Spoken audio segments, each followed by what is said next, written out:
Une famille complètement brisée. Depuis un an, Zunera et Shaista vivent ici, cachées chez leur sœur et leur beau-frère. Mais avant d'arriver, elles ont passé 4 ans en enfer.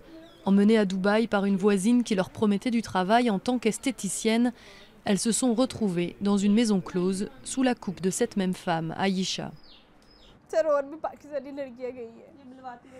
Il y avait d'autres filles pakistanaises à Dubaï. Aïcha a rasé la tête d'une fille qui refusait de coucher avec un client. Elle saignait de la tête.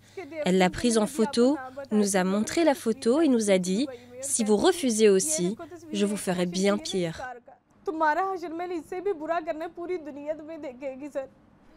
4 ans de calvaire qui se sont finis quand les filles ont réussi à s'enfuir. Mais le gang d'Aïcha ne l'a pas accepté et Zunera a pris 3 balles dans la jambe en punition. Leur mère ne comprend toujours pas comment elle a pu avaler les mensonges de la maquerelle.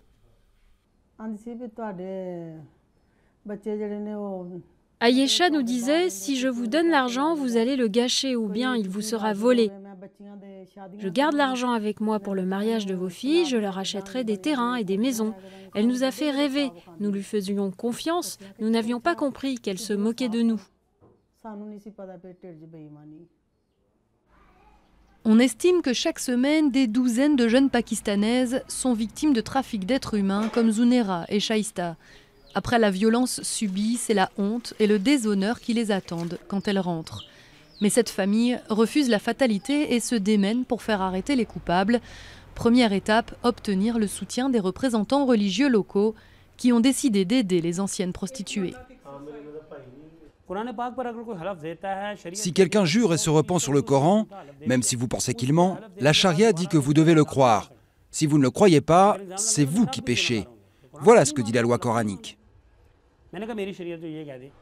Côté légal, c'est plus compliqué. Les coupables, Aïcha et son gang, courent toujours. Sajad, le beau-frère des filles, ne les laisse pas tomber. Il passe chaque semaine dans les locaux de la police, étudier l'évolution du dossier.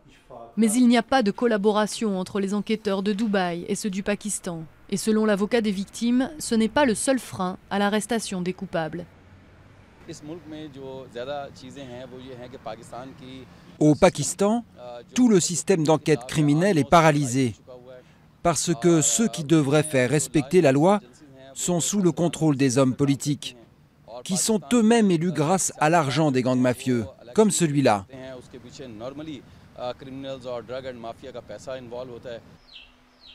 Théoriquement, la proxénète a été mise sur liste noire. Elle devrait être arrêtée à la seconde où elle pose le pied au Pakistan. Mais en attendant que justice soit faite, Zunera et Shaista, elles, doivent réapprendre à vivre.